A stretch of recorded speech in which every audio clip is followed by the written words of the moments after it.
안녕하세요. 위다한방병원 이상현 원장입니다. 이번 영상에서는 담적 환자분들, 위장장애, 소화불량 환자분들이 드시면 좋은 곡류와 콩류에 대해서 설명을 드리도록 하겠습니다.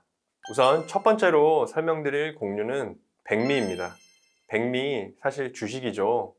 이 백미 같은 경우 사실은 정제가 된 그런 곡류이기 때문에 소화가 잘 되는 그런 곡류입니다. 따라서 이 담적 환자분들도 백미를 섭취하시는데 크게 문제는 없는데요. 다만 이 백미로 밥을 지을 때 된 밥을 짓게 되면은 이 된 밥이 상당히 소화가 안 됩니다. 따라서 물의 양을 좀 늘리셔 가지고 진밥으로 섭취하시는 것이 상당한 도움이 되겠습니다.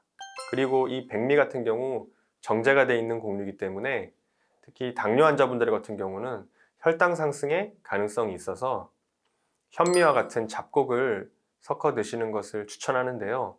사실 이 현미 같은 경우에 담적 환자분들이 드시면 안 되는 곡류에 해당이 되기 때문에 이게 사실 딜레마에 빠지게 됩니다. 소화를 잘 시키려면 백미만 먹어야 되고 또 당을 수치가 올라가기 때문에 현미와 같은 잡곡도 섞어야 되고 따라서 담적의 정도에 따라서 그것을 잘 조절하시는 것이 필요합니다. 두 번째로 설명드릴 곡류는 깨입니다.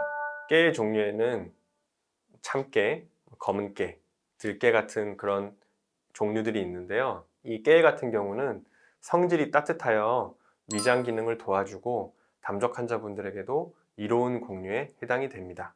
따뜻한 성질 때문에 위 점막을 보호하고 위 궤양에도 효과가 있고 검은깨 같은 경우는 비타민 E, 섬유질 등이 많이 함유되어 있어서 피부 노화를 막아주고 변비에도 효과가 있습니다.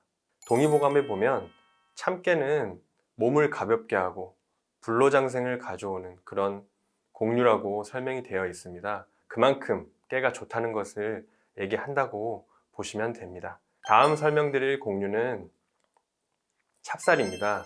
이 찹쌀 같은 경우는 백미와 함께 섞어서 밥을 짓게 되는 그런 잡곡에 해당이 되는데요. 이 찹쌀 성분이 소화에 도움이 됩니다. 찹쌀의 경우에 떡으로 조제를 하게 되면 점성이 강해지고 조직이 치밀해져서 오히려 담적 환자분들에게 소화장애를 유발하게 됩니다. 따라서 찹쌀은 떡으로 제조를 해서 섭취를 하시는 것은 금해 주셔야 합니다.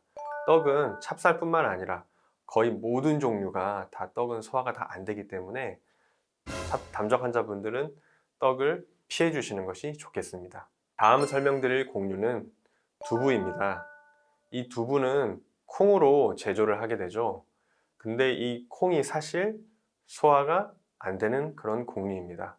특히 가스참을 유발하고 더부룩하게 돼서 소화장애를 유발하게 되는데 이 콩의 소화장애를 유발하는 성분들은 트립신 저해 성분 혹은 피트산 성분 이런 것들이 소화장애를 유발하게 돼요. 이 두부 같은 경우에는 제조 과정에서 콩을 12시간 불리고 콩즙을 짜내서 그런 제조를 하는 과정에서 이러한 소화장애 유발 성분들이 제거가 되게 됩니다. 따라서 두부는 콩으로 만들었지만 담적 환자분들도 섭취를 할 수 있는 그런 좋은 식품입니다.